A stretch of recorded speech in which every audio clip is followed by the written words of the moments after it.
Hello student. तो सबसे पहले आपको और आपकी पूरी फैमिली को मेरी तरफ से और नीट फिजिक्स कोटा की पूरी टीम की तरफ से हैप्पी न्यू ईयर। आज के वीडियो में हम 3 टॉपिक पर बात करने जा रहे हैं। सबसे पहला टॉपिक वो रहेगा कि भाई नीट एग्ज़ाम की डेट क्या रहने वाली है, क्योंकि ये लेटेस्ट ट्रेंडिंग टॉपिक है और सारे बच्चे इसी चीज़ को लेकर के परेशान है कि हमारा नीट एग्ज़ाम अब कब होगा। तो आज हम लोग इसको डिस्कस करेंगे। दूसरी चीज़, फिजिक्स को फटाफट कैसे ख़त्म किया जाए, ठीक है ना। ये एक थोड़ा सा डिटेल्ड वर्जन रहेगा। मैं आपको डिटेल से बताऊंगा आज के वीडियो में कैसे आप फिजिक्स को फटाफट ख़त्म कर सकते हो अगर अभी तक आप सही से फिजिक्स तैयार नहीं कर पाए। तीसरी चीज़ रहेगी, इन सबको लेकर के एक बहुत ही पावरफुल स्ट्रैटेजी मैंने डिज़ाइन की है। स्ट्रैटेजी का नाम है फ्लो चार्ट स्ट्रैटेजी। नई स्ट्रैटेजी रहेगी आपके लिए। अगर आप इस स्ट्रैटेजी को फॉलो करते हो तो आप 75% से 80% टॉपिक बहुत ईजिली ख़त्म कर लोगे अभी तक आपको जिसमें दिक्कत रह रही थी। और 75% टू 80% में बोलूँ 135 से लेकर 144 के बीच में मार्क्स आप आराम से ला सकते हो अगर आप इस स्ट्रैटेजी को फॉलो करते हो। तो हम स्टार्ट करते हैं सबसे पहले पॉइंट से कि यार नीट एग्ज़ाम की डेट क्या रहने वाली है। देखो, अब जैसा सबको पता है कि बोर्ड एग्ज़ाम की जो डेट है वो अनाउंस हो चुकी है और 4 मई से लेकर के 10 जून के बीच में बोर्ड एग्ज़ाम होने हैं। तो मई में तो नीट एग्ज़ाम नहीं होना, तो इसका मतलब नीट एग्ज़ाम तो गया आगे और वो जुलाई से पहले होना नहीं। तो हमें 2 महीने का एक्सटेंशन मिल गया, ठीक है ना। अब ये 2 महीने का एक्सटेंशन अगर हम अच्छे से यूज़ कर लें, अपनी वीकनेस को स्ट्रेंथ में कन्वर्ट कर लें तो हमारे लिए फ़ायदेमंद है। और अगर हम वैसे ही चलते रहे जैसे अभी तक चलते चले आए हैं तो फिर तो कितना भी एक्सटेंड होता चला जाए कोई फ़ायदा नहीं रहेगा। तो नीट एग्ज़ाम मान करके चलो कि अब आपका जुलाई तक एक्सटेंड हो गया है। तो बहुत से बच्चों का अब ये भी क्वेश्चन होगा, सर हमारे कोर्सेज की वैलिडिटी बिल्कुल एक्सटेंड हो जाएगी। आपको डरने की ज़रूरत नहीं है। नीट एग्ज़ाम आपका अगर जुलाई में होता है तो वो जुलाई तक एक्सटेंड हो जाएगी, ठीक है ना। तो वो डेट आने के बाद ऑटोमेटिकली एक्सटेंशन उसका हो जाएगा। अब हम बात करते हैं दूसरे टॉपिक की कि यार फिजिक्स को फटाफट कैसे ख़त्म किया जाए। यहाँ आपको 3 बात समझनी होगी। देखो, सबसे पहली चीज़, उन स्टूडेंट्स के बारे में बात करते हैं जो शुरू से मेरे को फॉलो करते चले आ रहे हैं, या तो वो लेक्चर देख रहे हैं या फिर वो क्रैश कोर्स को फॉलो कर रहे हैं। ऐसे बच्चे बिल्कुल पैरेलल में चल रहे हैं। उनका सिलेबस ऑलमोस्ट कंप्लीट होने वाला है और मेरे ख्याल से 15 से 20 जनवरी के आसपास वो कंप्लीट कर लेंगे। अब उनको रिवीजन करना है और उनको रिवीजन के लिए एक परफेक्ट टेक्निक चाहिए। तो पहले तो वो बच्चे हो गए जो बिल्कुल पैरेलल में चल रहे हैं, जिनको टेंशन लेने की कोई ज़रूरत नहीं, नंबर भी अच्छे आ रहे हैं, सब कुछ लाइफ में अच्छा चल रहा है। अब दूसरी उन बच्चों की बात करते हैं जो चल तो रहे थे पैरेलल में, बट क्या हुआ, थोड़ा सा उनका बैकलॉग हो गया। इस वजह से नंबर थोड़े कम आने लग गए। बैकलॉग क्यों हुआ, इसके कई कारण होते हैं। आपने शेड्यूल तो बना लिया, बट जब आप प्रैक्टिस करने बैठे तो कई बार क्या हुआ, क्वेश्चन करते करते आपको टाइम लग गया, कई चीज़ें आप बीमार पड़ गए, आपने वो टाइम गैप के बीच में पढ़ाई छोड़ दी। तो बहुत सारे फैक्टर्स हैं जो अफेक्ट करते हैं बैकलॉग को। तो मैं मान के चल रहा हूँ कि यार मान लो आपका थोड़ा सा बैकलॉग क्रिएट हो गया, आप उस शेड्यूल पर नहीं चल पा रहे हो जिस शेड्यूल को आपने डिसाइड किया था, आपके उतने नंबर नहीं आ रहे जितने आने चाहिए थे, ठीक है ना। तो अब कैसे करना चाहिए, तो फिजिक्स को फटाफट खत्म करने की क्या स्ट्रैटेजी रहेगी उन बच्चों के लिए, वो भी अभी के अभी आपको थोड़ी देर में मैं बता दूंगा। तीसरी चीज़, उन बच्चों के लिए जिन्होंने केमिस्ट्री और बायो तो तैयार कर ली, बट उन्होंने सोचा कि यार फिजिक्स अब हम लास्ट में तैयार करते हैं, इंपॉर्टेंट टॉपिक तैयार कर लेंगे, अगर मई में एग्जाम होगा तो हम 120 130 नंबर ले आएंगे और हमारा काम चल जाएगा। तो आज हम तीनों तरीके के बच्चों की बातें कर लेंगे, जो पैरेलल में चल रहे हैं, जिनका बैकलॉग क्रिएट हो गया, जिन्होंने अब सोच लिया कि यार इंपॉर्टेंट टॉपिक कर लेंगे तो हमारा काम चल जाएगा। इन सब के लिए एक ही सोल्यूशन है और वो है ये फ्लो चार्ट स्ट्रैटेजी। अब आप सोच रहे होगे कि क्या चीज़ है। देखो, इस फ्लो चार्ट स्ट्रैटेजी को बनाते वक्त ऐसा नहीं कि मतलब ऊपर से उतर हुई मंगल ग्रह से आई हुई स्ट्रैटेजी है, नहीं, ऐसा नहीं है। देखो, फिजिक्स के टॉपिक्स जो होते हैं वो आपस में इंटरकनेक्टेड होते हैं और ये बात जैसे जैसे मैं बताते जाऊंगा आप एग्री करते चले जाओगे कि अगर आपका बैकलॉग क्रिएट हुआ तो इस वजह से हुआ था, और अगर आपको रिवीजन करना है तो ये सही बात है जो आपको फॉलो करना चाहिए। तो फिजिक्स के टॉपिक आपस में इंटरकनेक्टेड होते हैं, ठीक है ना। जैसे मान लो कि आपने ईएमआई और एसी स्टार्ट किया, ठीक है ना, इलेक्ट्रोमैग्नेटिक इंडक्शन और अल्टरनेटिंग करंट, बट आपने 11th का एसएचएम और वेव नहीं पढ़ा। अब इसका नुकसान क्या होगा, ईएमआई और एसी में जो टॉपिक्स ईएमआई और एसी से कनेक्टेड है वो तो हो जाएंगे, बट जो टॉपिक्स एसएचएम वेव से कनेक्टेड है उन टॉपिक में आपको दिक्कत आएगी। इस कारण आपका बैकलॉग क्रिएट हो जाएगा, आपसे प्रॉब्लम जितने टाइम में लगने चाहिए उतने टाइम में नहीं लगेंगे और वो प्रॉब्लम करने में आपको बहुत ज़्यादा टाइम लगेगा। दूसरा एग्जांपल, मान लो आपने इलेक्ट्रोस्टैटिक स्टार्ट किया, मान लो आप इलेक्ट्रिक पोटेंशियल पढ़ रहे हो पर आपने वर्क पावर एनर्जी नहीं कर रखा, तो आपसे पोटेंशियल के प्रॉब्लम नहीं लगेंगे और वो अननेसेसरी बहुत ज़्यादा टाइम खाने लगेंगे और आपका बैकलॉग क्रिएट हो जाएगा। तो यही सारे फैक्टर्स होते हैं जो पूरे साल भर की तैयारी के दौरान हमें ध्यान में रखने पड़ते हैं। अगर हम इन फैक्टर्स को ध्यान में रख लें तो हमारी फिजिक्स फटाफट हो जाएगी और बिना किसी खास दिक्कत के। तो मैं आपको देने जा रहा हूँ फ्लो चार्ट स्ट्रैटेजी जो कवर करेगी 75% से 85% तक का आपका फिजिक्स का पोर्शन, ठीक है ना, जो कि आपको दिला सकता है 135 से लेकर के 144 तक के मार्क्स फिजिक्स के अंदर बहुत आराम से, अभी भी अगर आप तैयारी कर रहे हो तो, ठीक है ना। तो ये स्ट्रैटेजी सब बच्चों के लिए यूजफुल है, ठीक है ना। जिनको रिवीजन करना है वो भी फॉलो कर सकते हैं, जिनका बैकलॉग हो गया वो भी वहीं से स्टार्ट कर सकते हैं और जो अब तैयारी करना चाह रहे हैं, जो इंपॉर्टेंट टॉपिक की आस में थे, वो भी अभी शुरू कर सकते हैं। अभी स्ट्रैटेजी है क्या, देखो फिजिक्स के जो टॉपिक आपस में इंटरकनेक्टेड है, अगर हम इनका नेटवर्क आपस में समझ लें तो हमसे जो प्रॉब्लम नहीं हो रहे थे वो होने लग जाएंगे और जो चीज़ें हम बहुत ज़्यादा टाइम में कर रहे थे वो चीज़ें करने में हमें कम टाइम लगेगा।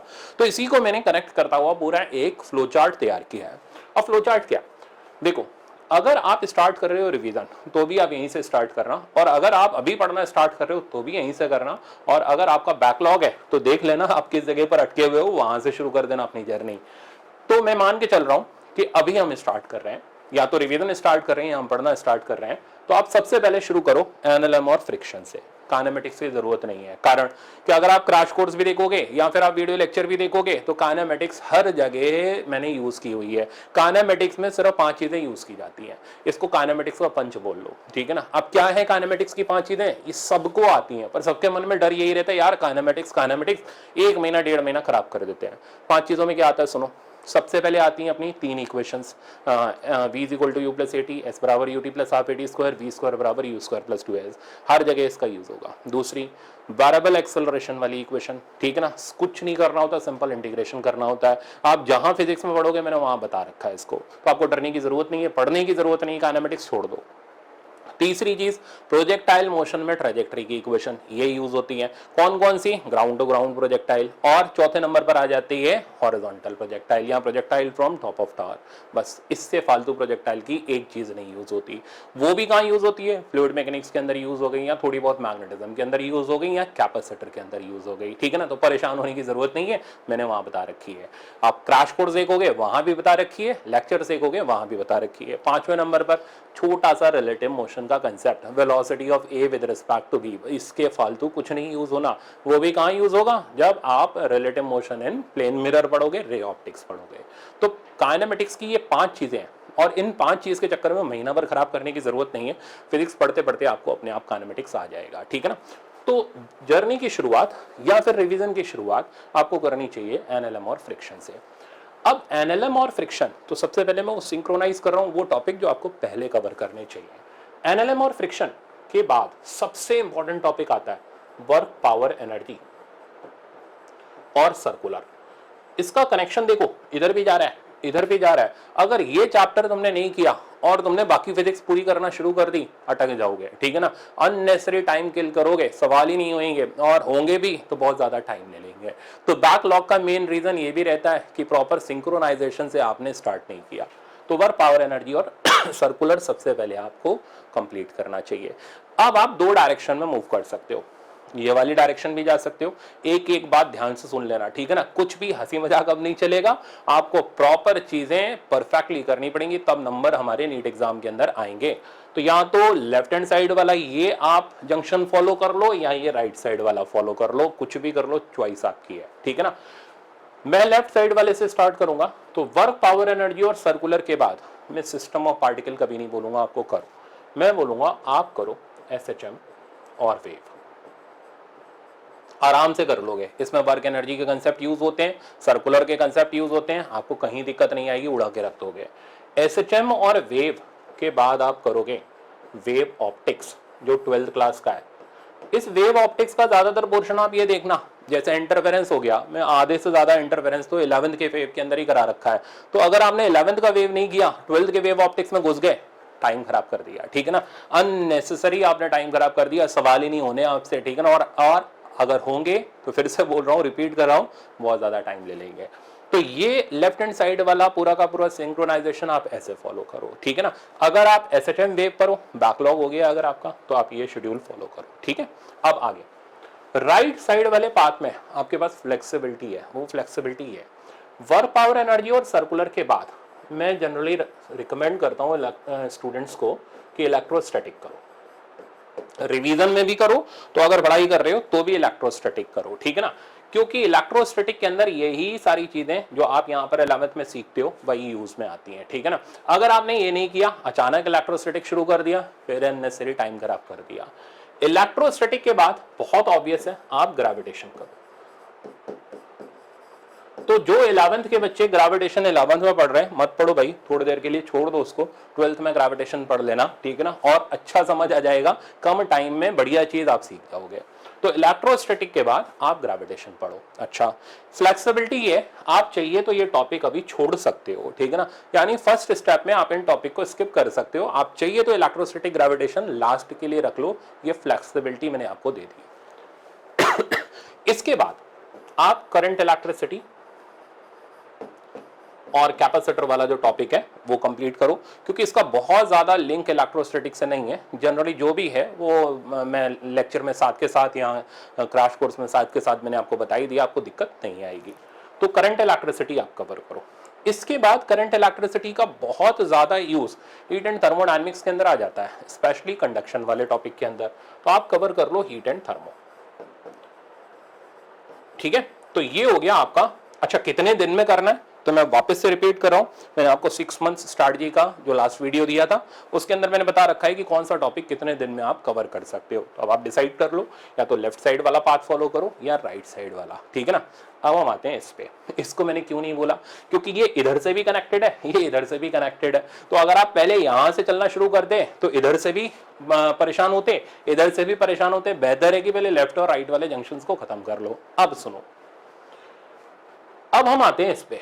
तो ये जो मैं टॉपिक आपको देने जा रहा हूं ये सब जगह से कनेक्टेड है, वर्क पावर एनर्जी सर्कुलर से भी कनेक्टेड है, करंट इलेक्ट्रिसिटी से भी कनेक्टेड है, थोड़ा बहुत एसएचएम भी लग जाता है। टॉपिक का नाम है मैग्नेटिक इफेक्ट और मैग्नेटिज्म, ठीक है। तो इसको आप जब ये राइट साइड और लेफ्ट साइड पूरी कंप्लीट कर लो तभी कवर करना, वरना मत छूना। कितने दिन, तो वो आपके पास ऑलरेडी मेंशन्ड है, उतने दिन के अंदर इसको कवर करना है। एक खास बात और, ठीक है ना, चैप्टर कंप्लीट करते जाओ तो टेस्ट देते जाओ, क्योंकि टेस्ट दोगे तभी आप जब उसका सोल्यूशन देखोगे तो आपको पता चलेगा कि यार मैंने तो एक स्पेशल टेक्निक यूज कर रखी है, आप अभी भी लेंदी तरीके से कर रहे हो। तो कुछ ना कुछ क्वेश्चंस ऐसे हैं ना जो मैंने बचा के रखे हुए हैं, ठीक है ना। बचा के किस लिए, भाई वो गुरु होता है ना, वो गुरु क्या करता है, कुछ ना कुछ चीजें तो अपने साथ में रखता है ताकि कुछ तो थोड़ा बहुत सुपीरियर रहे। तो इसलिए मैंने कुछ ना कुछ चीजें टेस्ट में आपके लिए बचा के रखी हुई हैं। जब आप उसका सोल्यूशन देखोगे तो आपको फायदा मिलेगा, आपको ये लगेगा अरे यार ये तो मैं इतने लंबे तरीके से कर रहा था, सर ने तो बड़े सिंपल तरीके से समझा दी। तो टेस्ट दे लो, भले ही कंसेप्चुअल टेस्ट दे लो पर टेस्ट जरूर दे लो, ठीक है ना। तो हर टॉपिक के बाद आप टेस्ट जरूर देना। मैग्नेटिक इफेक्ट और मैग्नेटिज्म के बाद नंबर आता है ईएमआई और एसी का। अब देखो ईएमआई और एसी ऑब्वियसली इससे तो कनेक्टेड है ही है, पर इसका जो कनेक्शन इससे बैठता है वो जाकर के सवाल अच्छे कर देता है। फेजर के जो प्रॉब्लम्स होते हैं वो यहीं से उठ करके आते हैं, और पूरा एसी तो ये समझ लो पूरा फेजर डायग्राम के ऊपर है। अगर आपने मेरे से एसी पढ़ा है तो एक भी सवाल ऐसा नहीं होगा जो बगैर फेजर के मैंने किया हो। तो हर सवाल के अंदर फेजर का हम यूज जरूर करते हैं। तो ईएमआई एसी करो। अब last but not the least, आप मॉडर्न फिजिक्स और सेमीकंडक्टर ये कवर कर लो, ठीक है ना। तो ये आपके लिए यहां पर पूरा फुल प्रूफ एक प्लान बन जाएगा। अब अगर आपका बैकलॉग रह गया है, ठीक है ना, मान लो आपने ये कवर नहीं किया, ये कवर नहीं किया, आप यहां अटके पड़े हो, तो भैया आगे मत बढ़ो, ठीक है ना, क्योंकि ये करोगे तो फिर टाइम खराब होगा। तो अब आपका टाइम नहीं खराब होगा, अब आप इस पाथ को फॉलो करो, आप सारी चीजें परफेक्टली कर लोगे। बहुत ज्यादा हैवी लेवल के सवाल करने की जरूरत नहीं है। एससी वर्मा अगर नहीं हो रही मत करो, ठीक है ना। जो मैंने कुछ इंपॉर्टेंट ऑब्जेक्टिव्स बनाए हैं, बताए हैं, इंपॉर्टेंट लगवाए हैं, उनको जरूर देख लो। एनसीईआरटी करनी ही करनी है, मैंने हाईलाइट कराई हुई है, वो जरूर करो, ठीक है ना। तो एनसीईआरटी करनी है, एससी वर्मा चाहिए तो छोड़ सकते हो। एक और बड़ी इंपॉर्टेंट बात, किसी भी क्वेश्चन में 5 मिनट से ज्यादा टाइम मत लगाओ, ठीक है ना। ये नहीं कि एक क्वेश्चन के साथ इमोशनल हो गए, लगे हुए हैं 1 घंटा, 1.5 घंटा, 2 घंटा, उसके बाद हमारा आंसर आया तो हम बहुत खुश हो गए, अरे नहीं हमने कर लिया, पर यार ये तो देखो ना, तुमने 1.5 घंटा तो नाश कर दिया। उस 1.5 घंटे के अंदर तुम और भी सवाल कर सकते थे, ये चीज एग्जाम में तुम्हें परेशान कर सकती है। तो किसी भी क्वेश्चन में 5 मिनट से ज्यादा नहीं देना, उससे ज़्यादा लगता है तो डाउट में पूछो, ठीक है ना। तो ये सबके लिए बात लागू होती है, जो भी बच्चे जैसे भी तैयारी कर रहे हैं। तो ये था आपका पूरा फ्लो चार्ट स्ट्रैटेजी।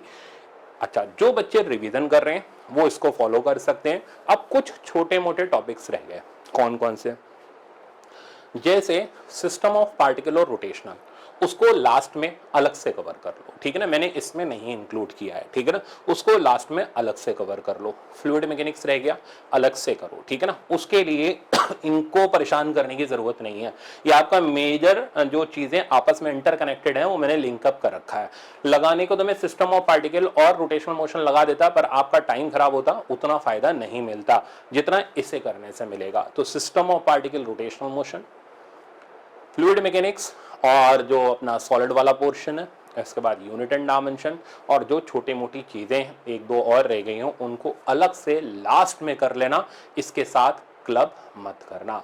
तो ये स्ट्रैटेजी अगर आप फॉलो करते हो तो आप फिजिक्स में फटाफट से बिना अटके बहुत अच्छे नंबर ला सकते हो, ठीक है ना। और जो आप सोच रहे थे कि यार मेरे मार्क्स 140 150 तक आ जाएं, बिल्कुल आ सकते हैं, ठीक है ना।